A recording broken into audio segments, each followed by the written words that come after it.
500 metre দূরের লক্ষ্যবস্তুকে গুড়িয়ে দিতে পারে সেনার জন্য ঘাতক রাইফেল উগ্রাম বানালো ডিআরডিও।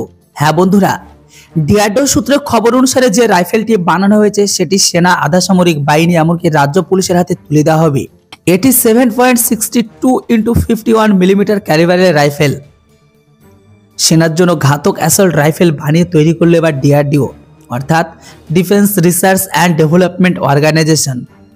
হায়দ্রাবাদের armament research and development established এর সঙ্গে যৌথভাবে এই রাইফেলকে বানিয়েছে ডিআরডিও। ডিআরডিও সূত্রের খবর অনুসারে যে রাইফেলটিকে বানানো হয়েছে সেটি এখনকার দিনে সেনা, আধা সামরিক বাহিনী এমনকি রাজ্য পুলিশের হাতে তুলে দেবে। এটি 7.62 × 51 মিলিমিটার ক্যালিবারের রাইফেল। এটির ওজন 4 কেজিরও থেকে কম। 500 মিটার দূরের লক্ষ্যবস্তুকে নিখুঁতভাবে আঘাত হানতে সক্ষম এই রাইফেল। ঘাতক এই রাইফেলটির নাম দেওয়া হয়েছে উগ্রাম, যার অর্থ হলো খতরনাক বা ভয়ঙ্করতম। সোমবার নতুন এই রাইফেলটি প্রকাশ জানেন DRDO armament and combat engineering এর ডিরেক্টর জেনারেল শৈলেন্দ্র গডে। সূত্রের খবর অনুসারে সশস্ত্র বাহিনীতে অ্যাসল্ট রাইফেলের সংখ্যা কমতির দিকে, কিন্তু এই জাতীয় রাইফেলের অধিক ব্যবহার হয় এই বাহিনীতে। AK-203 রাইফেলের আমদানি করা হয় সশস্ত্র বাহিনীর জন্য, কিন্তু রাশিয়া ও ইউক্রেনের যুদ্ধের কারণে এই রাইফেলের আমদানিতে প্রভাব পড়েছে।